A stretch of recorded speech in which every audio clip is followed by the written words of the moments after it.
Good morning, traders. Welcome to this morning update on Monday, the 9th of May. I'm Tom Colley, and I'm going to be taking you through the markets and the news this morning. We're going to be looking this morning at how you can build seasonality into your trading plan. And we're going to look at that in a moment. Before we do that, we'll start with the news and the Asian markets as usual.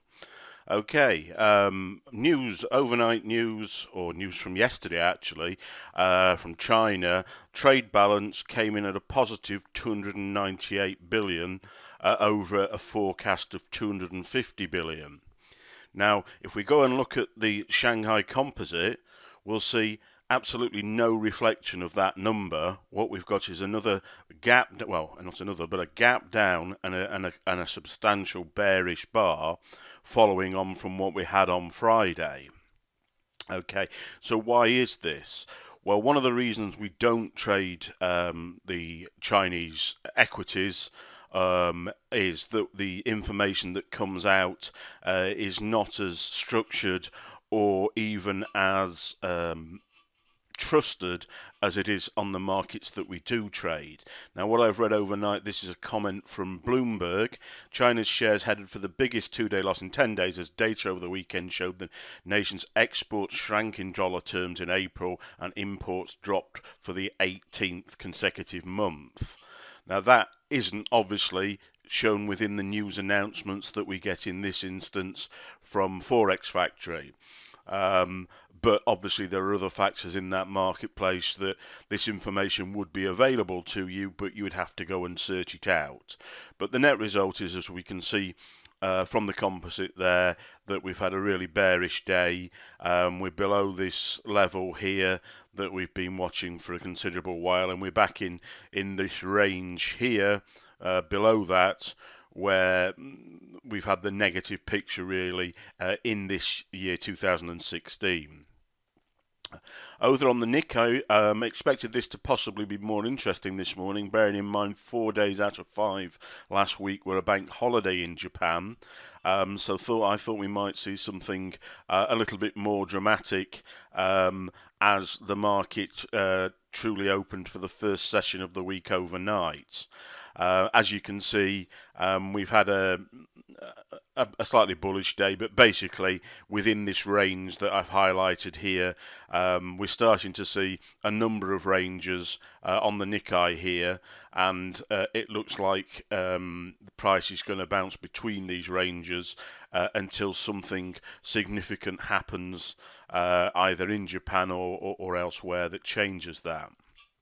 Okay, now over to the dollar index and what I really wanted to talk to you about this morning, which was seasonality. Now, we build seasonality into our trading plans. We don't actually trade it. We look for circumstances where the pattern, or the historic pattern of the last few months follows the seasonal norm. And then we'll use either seasonal strength or seasonal weakness to support our trading plan. Now, in this instance, we've got the dollar index, and for May, the dollar index is traditionally bullish. We can see that. We saw that last week. Last week we had a test of this level here, which is 92.50.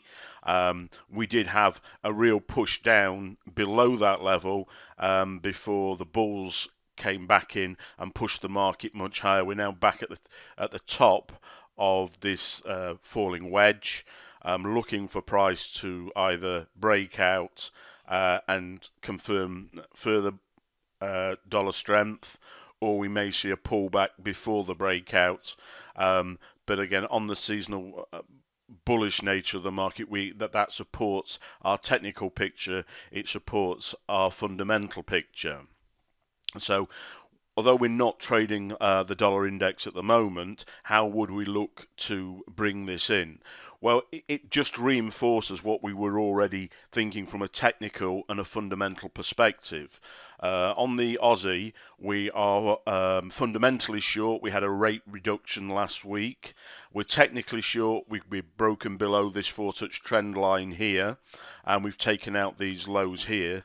Add in the fact that the Aussie is seasonally bearish through May, and all these layers of probability are building up to support that trade. So as I said, we don't trade seasonality in isolation, but we look it to support the plan that we have, and it will sometimes allow us to select one market over another market simply because we anticipate it to be bullish or bearish through that month, and that might give us stronger probability of bigger gains in that market.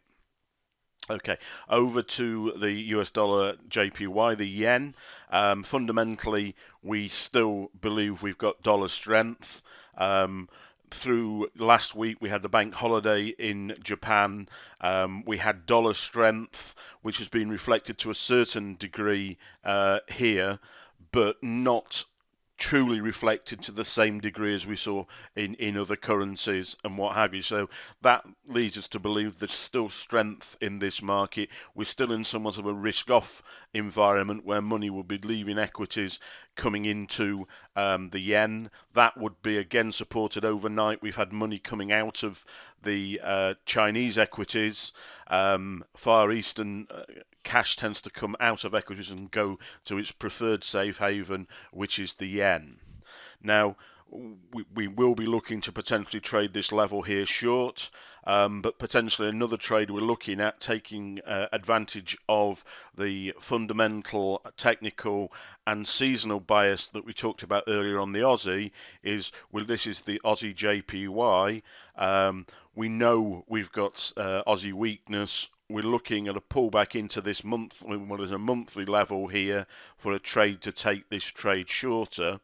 So that's how we are building in our seasonality within the technical, fundamental and COT analysis that we use. It just supports us and will give us another opportunity or another decision-making tool in why we would take, let's say, Aussie JPY over New Zealand JPY, simply because there is more of a bearish picture on the Aussie at this moment in time. Okay guys, well I hope that's given you a little bit of an insight into how we use seasonality. What we're looking at here is what we call the Phoenix Blue Pure Analysis. We have clean charts of price action and horizontal levels only. We don't use lagging indicators. We look to buy and sell with the institutions. We always have a fundamental bias. We trade with a view of the analysis of the Commitment of Traders report, which is the US futures market used by the commercials, who are the guys who actually move the markets. The markets exist, or the futures markets exist for them. They don't speculate. That they use the markets for the purposes of their business. We've just talked about seasonality. We build that in. All this analysis and bias allows us to use very small stop losses. We normally use 40 to 50 pip stop losses on FX trades. This means you can be more profitable with a smaller number of winners.